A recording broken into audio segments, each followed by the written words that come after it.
എല്ലാവർക്കും നമസ്കാരം. ഇന്ന് നമ്മൾ ഡിസ്കസ് ചെയ്യാനായിട്ട് പോകുന്നത് SNGO first semester social formation in world ഹിസ്റ്ററിയിലെ ബ്ലോക്ക് 4ലുള്ള ഇമ്പോർട്ടൻ്റ് ആയിട്ടുള്ള ക്വസ്റ്റ്യൻസ് ആണ്. അപ്പോൾ ചാനൽ സബ്സ്ക്രൈബ് ചെയ്യാത്ത എല്ലാവരും സബ്സ്ക്രൈബ് ചെയ്യുക.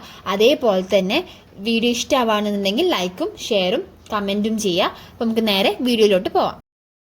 ഫസ്റ്റ് ക്വസ്റ്റ്യൻ ആണ്, describe the background of commercial revolution. വാണിജ്യ വിപ്ലവത്തിന്റെ പശ്ചാത്തലം വിവരിക്കുക എന്നുള്ളതാണ് ക്വസ്റ്റ്യൻ. ആധുനിക കാലഘട്ടത്തിന്റെ തുടക്കത്തിൽ പട്ടണങ്ങളുടെ ദ്രുതഗതിയിലുള്ള വളർച്ചയും അവയുടെ സാമൂഹിക രാഷ്ട്രീയ പ്രാധാന്യവും ഉയർന്നു വന്നു. ഇറ്റാലിയൻ നഗരങ്ങൾ ഇത്തരത്തിലുള്ള വികസനത്തിൽ മുൻനിരയിൽ ഉണ്ടായിരുന്നു. മധ്യകാല മാനറുകളിൽ നിന്നുള്ള തൊഴിലാളികൾ പട്ടണങ്ങളിൽ ജോലി അന്വേഷിച്ചു വരികയും സ്വയം ഭരണാധികാരമുള്ള പ്രഭുക്കന്മാരുടെ മാനറുകൾ പട്ടണങ്ങളായി വളരുകയും ചെയ്തു. ഇത് അടിമത്തത്തിന്റെയും മനോറിയൻ സമ്പ്രദായത്തിന്റെയും തകർച്ചയ്ക്ക് ഇടയാക്കി. ഇതേ തുടർന്ന് ഗ്രാമീണ ജീവിതത്തിൽ നിന്ന് നഗര ജീവിതത്തിലേക്ക് മാറ്റമുണ്ടായി. ജനങ്ങൾ ഗ്രാമങ്ങളിൽ നിന്ന് നഗരങ്ങളിലേക്ക് കുടിയേറി പാർക്കുന്നതിന് ഇത് കാരണമായി. ഗിൽഡുകളുടെ സ്വഭാവത്തിലെ മാറ്റവും യജമാന്മാരും ജോലിക്കാരും തമ്മിലുള്ള ബന്ധങ്ങളിൽ ഉണ്ടായ വിള്ളലും പോലെയുള്ള സാമ്പത്തിക മാറ്റങ്ങളാൽ മനോറിയൻ സമ്പ്രദായം തകർന്നു. ഗിൽഡുകളിലെ യജമാന്മാരിൽ പലരും സമ്പന്നരാകുകയും മറ്റു ചിലരാവട്ടെ വീണ്ടും ദരിദ്രരായി മാറുകയും ചെയ്തു. ഗിൽഡുകൾ രൂപീകരിച്ച മധ്യവർഗം പട്ടണങ്ങളിലെ ബിസിനസിന്റെ നിയന്ത്രണം ഏറ്റെടുക്കുകയും ചെയ്തതോടെ മുതലാളിത്ത വ്യവസ്ഥയ്ക്ക് തുടക്കം കുറിച്ചു. വ്യാപാരത്തിലെ വളർച്ച പടിഞ്ഞാറൻ യൂറോപ്പിലെ ജോയിന്റ് സ്റ്റോക്ക് കമ്പനിയുടെയും അതുപോലെ പുതിയ ലോകത്തെ കിഴക്കൻ കോളനികളിലെ പങ്കാളിത്തത്തിലും ഉണർവുണ്ടാക്കി. ബാങ്കിംഗ് ഒരു പ്രധാന സംരംഭമായി മാറി. അപ്പം ഇത്രയും കാര്യങ്ങളാണ് describe the background of commercial revolution എന്നുള്ള ക്വസ്റ്റ്യൻ വരികയാണെങ്കിൽ എഴുതേണ്ടത്. അതായത് വാണിജ്യ വിപ്ലവത്തിന്റെ പശ്ചാത്തലം വിവരിക്കുക എന്നുള്ളതാണ് ക്വസ്റ്റ്യൻ. സെക്കൻഡ് ക്വസ്റ്റ്യൻ ആണ്, explain the social implication of commercial revolution. വാണിജ്യ വിപ്ലവത്തിന്റെ സാമൂഹിക പ്രത്യാഘാതങ്ങൾ എഴുതുക എന്നുള്ളതാണ് ക്വസ്റ്റ്യൻ. വാണിജ്യ വിപ്ലവം പുതിയ വ്യവസായങ്ങളുടെ ആവിർഭാവത്തിനും കരിമ്പ്, പുകയില, ചായ, കാപ്പി തുടങ്ങിയ പുതിയ ഉൽപ്പന്നങ്ങളുടെ മെച്ചപ്പെട്ട ഉൽപാദനത്തിനും കാരണമായി. 17ാം നൂറ്റാണ്ടിൽ ഇംഗ്ലണ്ടിലും യൂറോപ്പിലും പ്രാമുഖ്യം നേടിയ സാമ്പത്തിക തത്വചിന്തയായ മെർക്കന്റലിസം സാമ്പത്തിക തന്ത്രങ്ങളിലൂടെ ഭരണകൂടത്തെ ശക്തിപ്പെടുത്താൻ ലക്ഷ്യമിട്ടു. ഈ ബൂർഷ അധിഷ്ഠിത തത്വചിന്തയായ മെർക്കന്റലിസം ക്ഷേമത്തിൽ ശ്രദ്ധ കേന്ദ്രീകരിക്കുന്നതിന് പകരം ഭരണകൂടത്തിന്റെ അധികാരത്തിലും ജനങ്ങളുടെ ക്ഷേമത്തിലും ശ്രദ്ധ കേന്ദ്രീകരിച്ചു. എലിസബത്ത് രാജ്ഞിയുടെ കാലത്ത് അലസതയും മറ്റും തടയുന്നതിനായി ഒരു നിയമം കൊണ്ടുവന്നു. എല്ലാവരെയും ജോലിയിൽ ഏർപ്പെടുത്തുക എന്നതായിരുന്നു ഈ നിയമത്തിലൂടെ ലക്ഷ്യമാക്കിയത്. അപ്പം ഇതാണ് വാണിജ്യ വിപ്ലവത്തിന്റെ സാമൂഹിക പ്രത്യാഘാതങ്ങൾ. അപ്പം എന്തൊക്കെയാണ് എഴുതേണ്ടത്? വാണിജ്യ വിപ്ലവം പുതിയ വ്യവസായങ്ങളുടെ ആവിർഭാവത്തിനും കരിമ്പ്, പുകയില, ചായ, കാപ്പി തുടങ്ങിയ പുതിയ ഉൽപ്പന്നങ്ങളുടെ മെച്ചപ്പെട്ട ഉൽപാദനത്തിനും കാരണമായി. 17ാം നൂറ്റാണ്ടിൽ ഇംഗ്ലണ്ടിൽ യൂറോപ്പിലും പ്രാമുഖ്യം നേടിയ സാമ്പത്തിക തത്വചിന്തയായ മെർക്കന്റലിസം സാമ്പത്തിക തന്ത്രങ്ങളിലൂടെ ഭരണകൂടത്തെ ശക്തിപ്പെടുത്താൻ ലക്ഷ്യമിട്ടു. ഈ ബൂർഷ അധിഷ്ഠിത തത്വചിന്തയായ മെർക്കന്റലിസം ക്ഷേമത്തിൽ ശ്രദ്ധ കേന്ദ്രീകരിക്കുന്നതിന് പകരം ഭരണകൂടത്തിന്റെ അധികാരത്തിലും ജനങ്ങളുടെ ക്ഷേമത്തിലും ശ്രദ്ധ കേന്ദ്രീകരിച്ചു. എലിസബത്ത് രാജ്ഞിയുടെ കാലത്ത് അലസതയും മറ്റും തടയുന്നതിനായി ഒരു നിയമം കൊണ്ടുവന്നു. എല്ലാവരെയും ജോലിയിൽ ഏർപ്പെടുത്തുക എന്നതായിരുന്നു ഈ നിയമത്തിലൂടെ ലക്ഷ്യമാക്കിയത്. അപ്പോൾ ഇതാണ് explain the social implication of commercial revolution എന്നുള്ള ക്വസ്റ്റ്യൻ എഴുതേണ്ടത്. അപ്പോൾ ക്വസ്റ്റ്യനും കൂടെ ഒന്ന് ഓർത്ത് വെക്കുക കേട്ടോ. അടുത്ത ക്വസ്റ്റ്യൻ ആണ്, what are the economic strategies of mercantilism. സാമ്പത്തികപരമായും സൈനികപരമായും നേട്ടങ്ങൾ ഉണ്ടാക്കുന്നതിന് വേണ്ടി മെർക്കന്റലിസ്റ്റ് സ്റ്റേറ്റുകൾ ബുള്ളിയനിസം, പ്രൊട്ടക്ഷനിസം, കൊളോണിയൽ എക്സ്പാൻഷനിസം തുടങ്ങിയ സാമ്പത്തിക തന്ത്രങ്ങൾ നടപ്പിലാക്കി. സ്വർണം, വെള്ളി പോലുള്ള വിലയേറിയ ധാതുക്കൾ സമ്പാദിക്കുന്നതിൽ ബുള്ളിനിസം ശ്രദ്ധ കേന്ദ്രീകരിച്ചു. അതേസമയം സംരക്ഷണവാദം വ്യവസായങ്ങളെയും വാണിജ്യത്തെയും വിദേശ മത്സരങ്ങളിൽ നിന്ന് സംരക്ഷിച്ചു. യുദ്ധസമയത്ത് അപകടം ഒഴിവാക്കുന്നതിനാവശ്യമായ വ്യാപാര സന്തുലിതാവസ്ഥയും മറ്റും വികസിപ്പിച്ചു. അതോടൊപ്പം തന്നെ കൃഷിക്കും വ്യവസായത്തിനും ആവശ്യമായ അസംസ്കൃത വസ്തുക്കൾ സുരക്ഷിതമായി വികസിപ്പിച്ചെടുത്തു. അതേ സമയം താരിഫ് നയങ്ങൾ കനത്തി ഇറക്കുമതി തീരുവകൾ ചുമത്തുകയും കയറ്റുമതി തീരുവകൾ നിർത്തലാക്കുകയും സബ്സിഡികൾ നൽകിക്കൊണ്ട് കയറ്റുമതി ഉദാരമാക്കുകയും ചെയ്തു. ഈ തന്ത്രങ്ങൾ സുസ്ഥിരവും സമ്പന്നവുമായ വാണിജ്യ രാഷ്ട്രം നിലനിർത്തുന്നതിൽ നിർണായക പങ്ക് വഹിച്ചു. ഇത്രയും കാര്യങ്ങളാണ് what are the economic strategies of mercantilism എന്നുള്ള ക്വസ്റ്റ്യൻ വരികയാണെങ്കിൽ എഴുതേണ്ടത്. അടുത്ത ക്വസ്റ്റ്യൻ ആണ്, ഡിസ്കസ് ഇൻഡസ്ട്രിയൽ റവല്യൂഷൻ. അതായത് വ്യവസായ വിപ്ലവം എന്നാൽ എന്ത് എന്നുള്ളതാണ് ക്വസ്റ്റ്യൻ. അപ്പോൾ ഫസ്റ്റ് വ്യവസായ വിപ്ലവം എന്താണെന്ന് ആദ്യം എഴുതണം, പിന്നെ യൂറോപ്പിലെ വ്യവസായ വിപ്ലവം എഴുതണം, അതേപോലെ തന്നെ ഇംഗ്ലണ്ടിലെ വ്യവസായ വിപ്ലവം എഴുതണം. 18ാം നൂറ്റാണ്ടിൽ ഇംഗ്ലണ്ടിൽ ആരംഭിച്ച് പിന്നീട് ലോകത്തിന്റെ പല ഭാഗങ്ങളിലേക്ക് വ്യാപിച്ച യന്ത്രങ്ങളും ഫാക്ടറികളും ഉപയോഗിച്ചുള്ള ഉൽപാദന പരിവർത്തനത്തെയാണ് വ്യവസായ വിപ്ലവം എന്ന് പറയുന്നത്. അപ്പോൾ എന്താണ് വ്യവസായ വിപ്ലവം? 18ാം നൂറ്റാണ്ടിൽ ഇംഗ്ലണ്ടിൽ ആരംഭിച്ച് പിന്നീട് ലോകത്തിന്റെ പല ഭാഗങ്ങളിലേക്കും വ്യാപിച്ച യന്ത്രങ്ങളും ഫാക്ടറികളും ഉപയോഗിച്ചുള്ള ഉൽപാദന പരിവർത്തനത്തെയാണ് വ്യവസായ വിപ്ലവം എന്ന് പറയുന്നത്. ഫസ്റ്റ് പറയുന്നത് യൂറോപ്പിലെ വ്യവസായ വിപ്ലവമാണ്. 18ാം നൂറ്റാണ്ടിലെ വ്യവസായ വിപ്ലവം യൂറോപ്പിലെ അതിന്റെ സമ്പദ് വ്യവസ്ഥയിലും സമൂഹത്തിലും ഫലമുണ്ടാക്കി. പ്രധാനമായും കാർഷിക മേഖലയിലാണെങ്കിൽ ഒരു വ്യാപാര വർഗത്തിന്റെ ആവിർഭാവത്തോടെ സ്വതന്ത്ര സാമ്പത്തിക സംരംഭങ്ങൾ സ്ഥാപിക്കുന്നതിലേക്ക് നയിക്കുകയും ചെയ്തു. കൂടാതെ യൂറോപ്പിലെ വിപുലമായ വിപണി ശൃംഖലകളും ജനസംഖ്യാ വളർച്ചയും വ്യവസായ വിപ്ലവത്തിന്റെ ആവിർഭാവത്തിന് കാരണമായി. ഇത്രയും കാര്യങ്ങളാണ് യൂറോപ്പിലെ വ്യവസായ വിപ്ലവം. ഇനി പറയുന്നത് ഇംഗ്ലണ്ടിലെ വ്യവസായ വിപ്ലവമാണ്. വ്യവസായ വിപ്ലവം ഉത്ഭവിച്ചത് ഇംഗ്ലണ്ടിലാണ്. ഒരു സമ്പന്ന രാജ്യമായിരുന്നു ഇംഗ്ലണ്ട്. വ്യവസായ വിപ്ലവത്തിലൂടെ വർദ്ധിച്ചു വരുന്ന നഗരപ്രദേശങ്ങളിലെ ജനസംഖ്യക്ക് ഭക്ഷ്യവിതരണം വർദ്ധിക്കുകയും പുതിയ സാമ്പത്തിക സംരംഭങ്ങൾ മിച്ച മൂലധനം സൃഷ്ടിക്കുകയും ചെയ്തു. 18ാം നൂറ്റാണ്ടിലെ ഭൂരിഭാഗം സംരംഭകരും ഖനി തൊഴിലാളികളിൽ നിന്നും നവ കർഷക വർഗങ്ങളിൽ നിന്നും വന്നവരാണ്. ഇത് അവരെ സാമൂഹിക ശ്രേണിയിൽ ഉയരാനും ഭൂവുടമകളാക്കാനും അനുവദിച്ചു. ആഭ്യന്തര വിപണിയുടെ വികസനത്തിന് ഫലമായ ഗതാഗത സംവിധാനങ്ങൾ സുഗമമായി. ടോൾ റോഡുകളും കനാലുകളുടെയും നിർമ്മാണത്തിന് ധനസഹായം നൽകുന്നതിനുള്ള നിയമങ്ങൾ പാർലമെന്റ് പാസാക്കി. പാർലമെന്റ് അംഗങ്ങളിലും പലരും വ്യവസായികളായിരുന്നു. ഇംഗ്ലീഷുകാർ ലോകമെമ്പാടും ചരക്കുകൾ കൊണ്ടുപോകാൻ കഴിവുള്ള വാണിജ്യ കപ്പലുകളും ഈ വാണിജ്യ കപ്പലുകളെ സംരക്ഷിക്കുന്നതിനുള്ള ഒരു സേനയും ഉണ്ടായിരുന്നു. അപ്പോൾ ഇതാണ് ഇംഗ്ലണ്ടിലെ വ്യവസായ വിപ്ലവം. ഇത്രയും കാര്യങ്ങളാണ് ഇംഗ്ലണ്ടിലെ വ്യവസായ വിപ്ലവം ചോദിച്ചാൽ എഴുതേണ്ടത്. അപ്പോൾ വ്യവസായ വിപ്ലവം വിശദീകരിക്കുക എന്നുള്ള ക്വസ്റ്റ്യൻ വരികയാണെന്നുണ്ടെങ്കിൽ വ്യവസായ വിപ്ലവം എന്താണെന്ന് എഴുതുക, പിന്നെ യൂറോപ്പിലെ വ്യവസായ വിപ്ലവം എഴുതുക, ഇംഗ്ലണ്ടിലെ വ്യവസായ വിപ്ലവം അതിൻ്റെ കൂടെ തന്നെ എഴുതാം. അടുത്ത ക്വസ്റ്റ്യൻ ആണ് describe revolution in cotton textile industry. പരുത്തി നൂല് വ്യവസായത്തിൽ ഉണ്ടായ വിപ്ലവകരമായ മാറ്റങ്ങൾ സമൂഹത്തിലെ സമ്പദ് വ്യവസ്ഥയെ എങ്ങനെ സ്വാധീനിച്ചു എന്നുള്ളതാണ് ക്വസ്റ്റ്യൻ. പരുത്തി ഉൽപ്പന്നങ്ങളുടെ വ്യാവസായിക ഉൽപാദനം ഗണ്യമായി വർദ്ധിച്ചു. 1800-ൽ പരുത്തിയുടെ കയറ്റുമതി 5 ലക്ഷം പൗണ്ട് വരെ എത്തി. 19ാം നൂറ്റാണ്ടിൽ ദേശീയ വരുമാനത്തിന്റെ 5 മുതൽ 71% വരെ പരുത്തി വ്യവസായത്തിലായിരുന്നു. സമ്പന്നർക്കും ഇടത്തരക്കാർക്കും ഇതിന്റെ വിലയിൽ പ്രശ്നങ്ങൾ ഉണ്ടായിരുന്നില്ല. അതേസമയം പാവപ്പെട്ടവർക്ക് വില എന്നത് താങ്ങാവുന്നതായിരുന്നില്ല. പരുത്തി വ്യവസായത്തിലെ വിപ്ലവം കൈത്തറി തൊഴിലാളികളെ കുറഞ്ഞ കൂലിക്ക് ജോലി ചെയ്യാൻ നിർബന്ധിതരാക്കി മാറ്റി.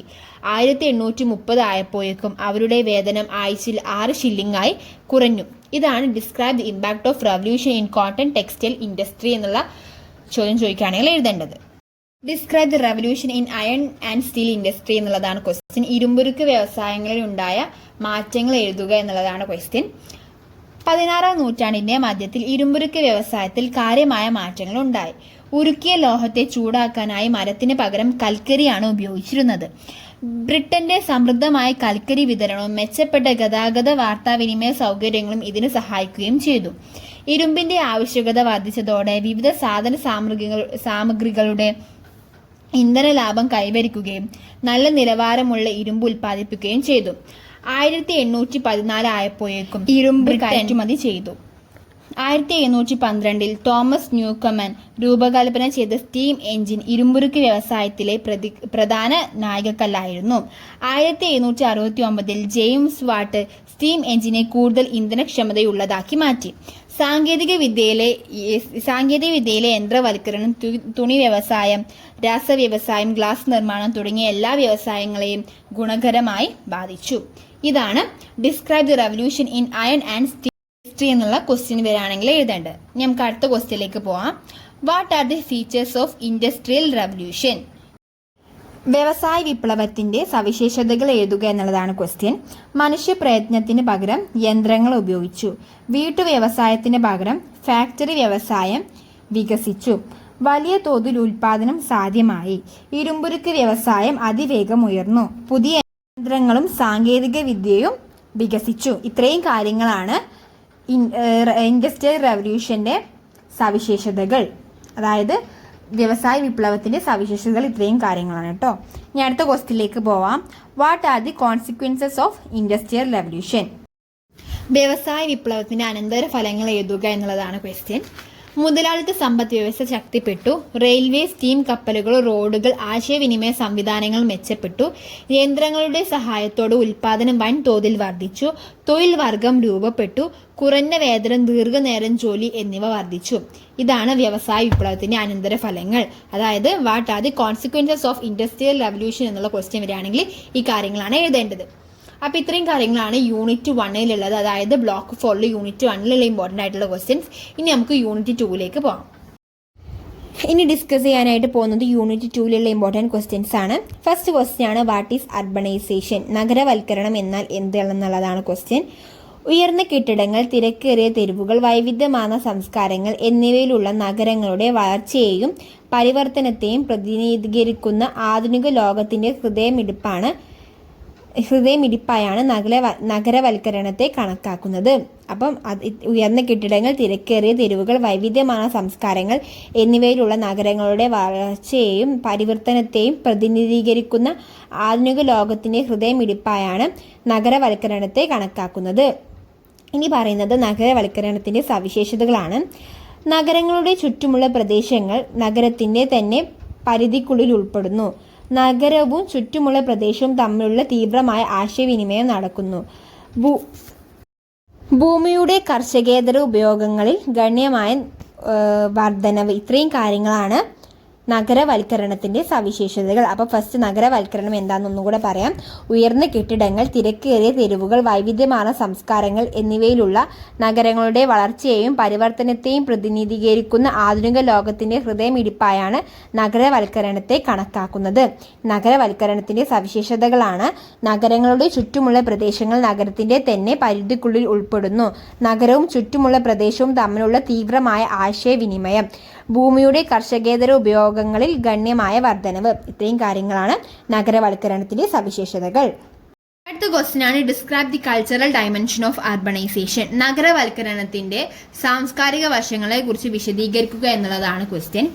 സംസ്കാരം, സാമൂഹിക ബോധം, സാമൂഹിക ഇടപെടൽ എന്നിവയാൽ സ്വാധീനിക്കപ്പെട്ട ഒരു സങ്കീർണ പ്രതിഭാസമാണ് നഗരവൽക്കരണം. നഗരങ്ങളാകട്ടെ വൈവിധ്യത്തെയും സർഗാത്മകതയെയും പ്രോത്സാഹിപ്പിക്കുന്നു. കൂടാതെ ഇവ മാറ്റത്തിന്റെയും വളർച്ചയുടെയും ഏജന്റുമാരായി പ്രവർത്തിക്കുന്നു. രാഷ്ട്രീയവും സാമ്പത്തികവുമായ അധികാരം നഗരങ്ങളിൽ കേന്ദ്രീകരിച്ചുകൊണ്ട് ആധുനിക നഗരവൽക്കരണം ഗ്രാമപ്രദേശങ്ങളെ ഒരൊറ്റ സമ്പദ് വ്യവസ്ഥയാക്കി മാറ്റി. നഗരജീവിതം സമൂഹത്തിന്റെ മൂല്യങ്ങളെയും സമ്പ്രദായങ്ങളെയും കാര്യമായി ബാധിച്ചിരുന്നില്ല. ഇതാണ് describe the cultural dimension of urbanisation എന്നുള്ള ക്വസ്റ്റ്യൻ വരാണെങ്കിൽ എഴുതേണ്ടത്.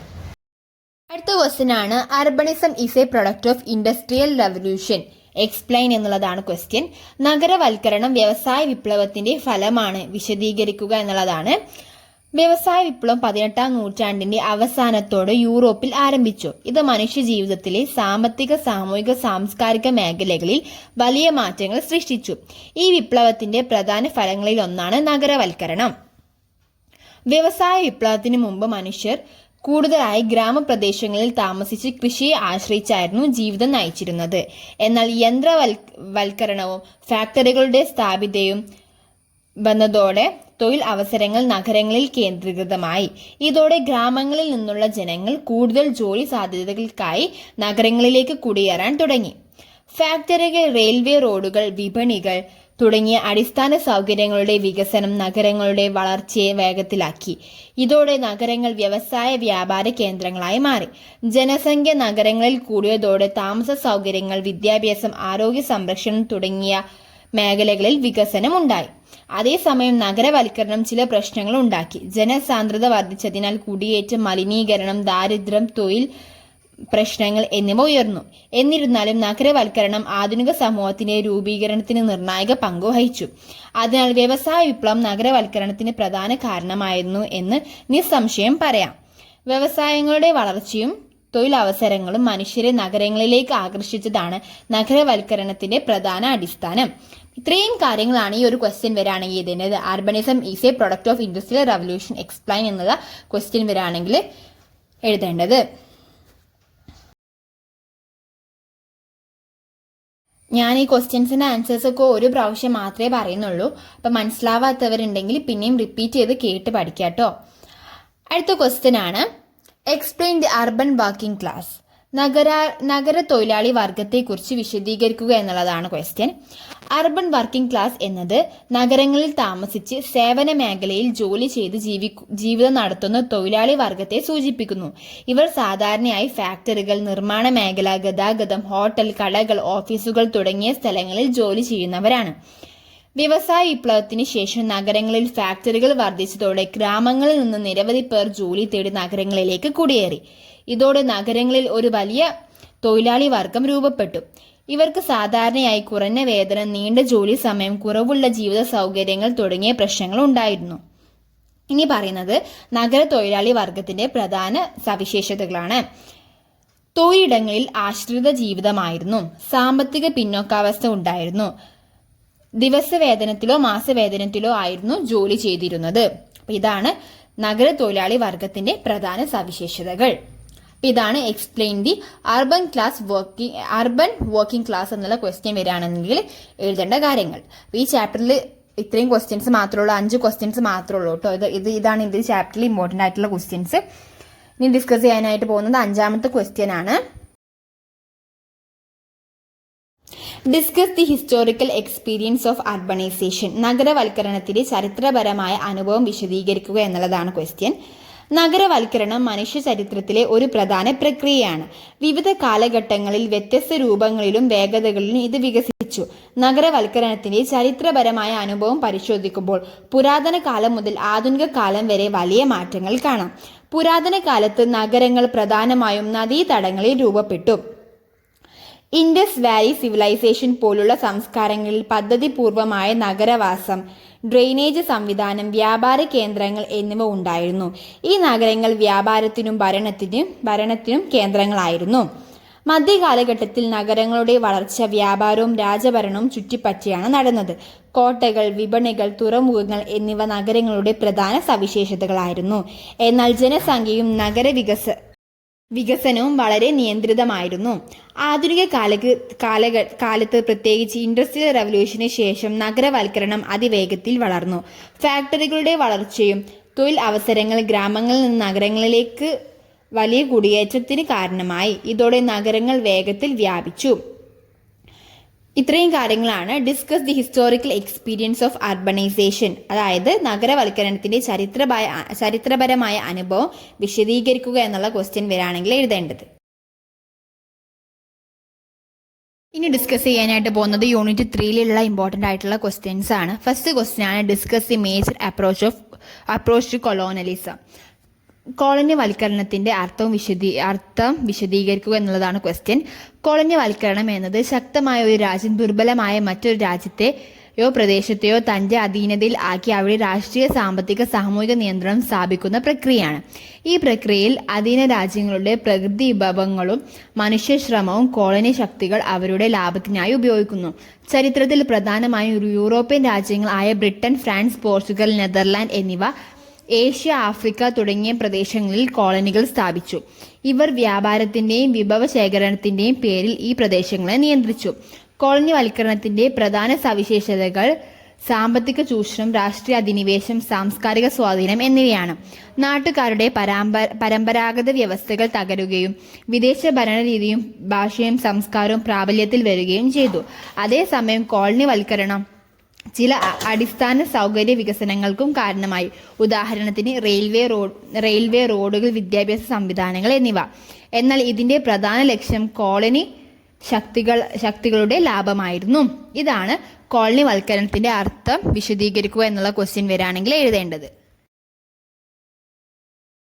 സെക്കൻഡ് ക്വസ്റ്റ്യൻ ആണ് examine the process of colonialism.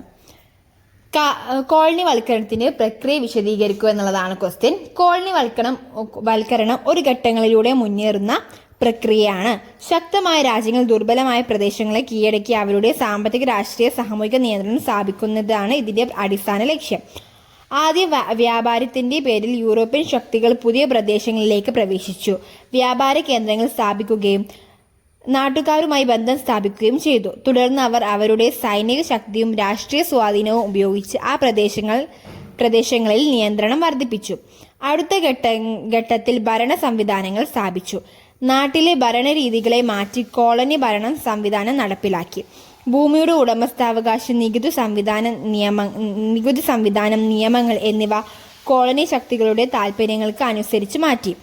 സാമ്പത്തിക രംഗത്ത് കോളനികളിലെ പ്രകൃതി വിഭവങ്ങളും കച്ചവട വസ്തുക്കളും മാതൃരാജ്യത്തേക്ക് കൊണ്ടുപോയി. നാട്ടിലെ വ്യവസായങ്ങൾ തകർക്കുകയും കച്ചവടം കോളനി ശക്തികളുടെ നിയന്ത്രണത്തിലാവുകയും ചെയ്തു. ഇതിലൂടെ സാമ്പത്തിക ചൂഷണം ശക്തമായി.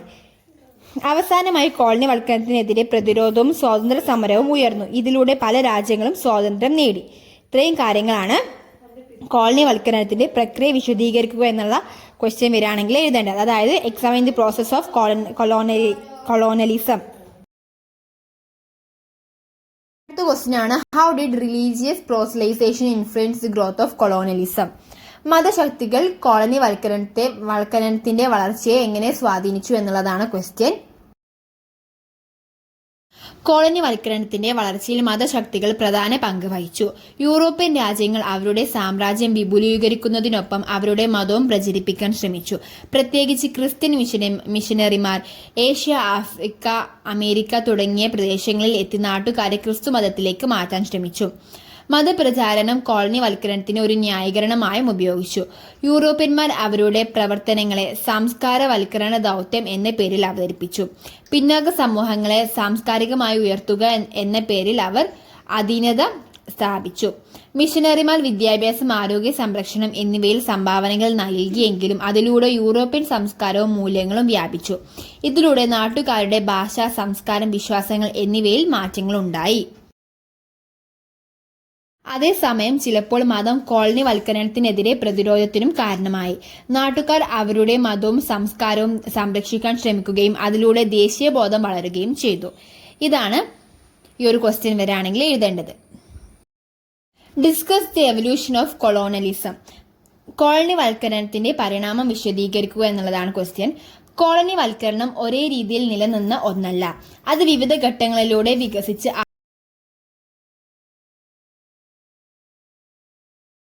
ഇനി ഡിസ്കസ് ചെയ്യാനായിട്ട് പോകുന്നത് യൂണിറ്റ് 4ലെ ഇമ്പോർട്ടൻറ്റ് ക്വസ്റ്റ്യൻസ് ആണ്. ഫസ്റ്റ് ക്വസ്റ്റ്യൻ ആണ്, explain the difference between colonialism and imperialism.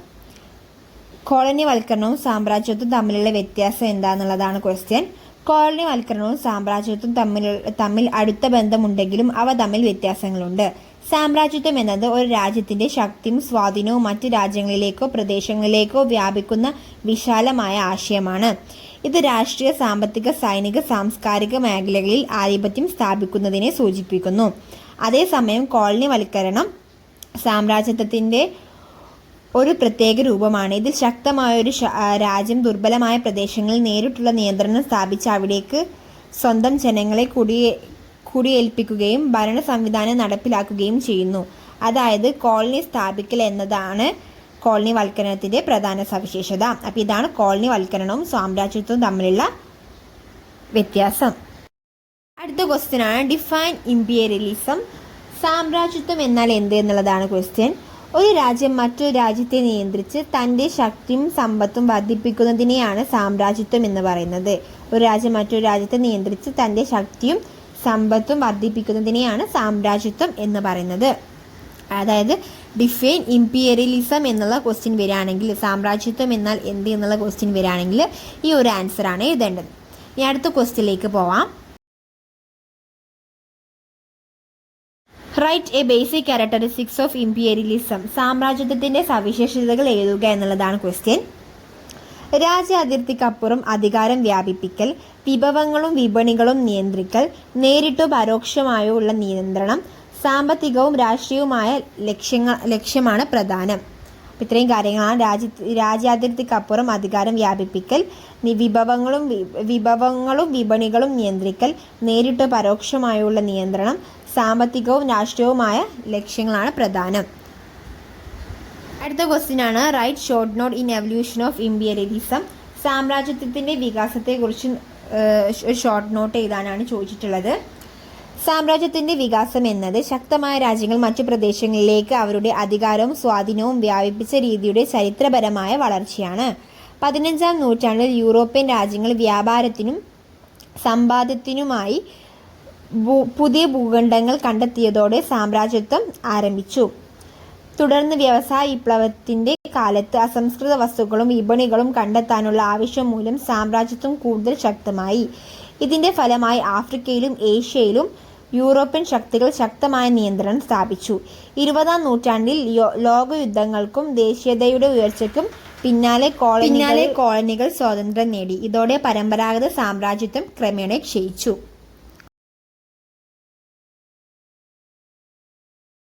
Discuss the industrial capitalism and emergence of British empire.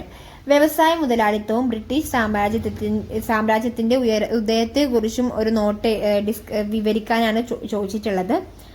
വ്യവസായ മുതലാളിത്തം ബ്രിട്ടനിൽ വ്യവസായ വിപ്ലവത്തിൻ്റെ കാലത്ത് രൂപപ്പെട്ടു. യന്ത്രങ്ങളുടെ ഉപയോഗം, ഫാക്ടറികളുടെ വളർച്ച, വലിയ തോതിലുള്ള ഉൽപ്പാദനം എന്നിവ മൂലം അസംസ്കൃത വസ്തുക്കൾക്കും വിപണികൾക്കും വലിയ ആവശ്യമുണ്ടായി.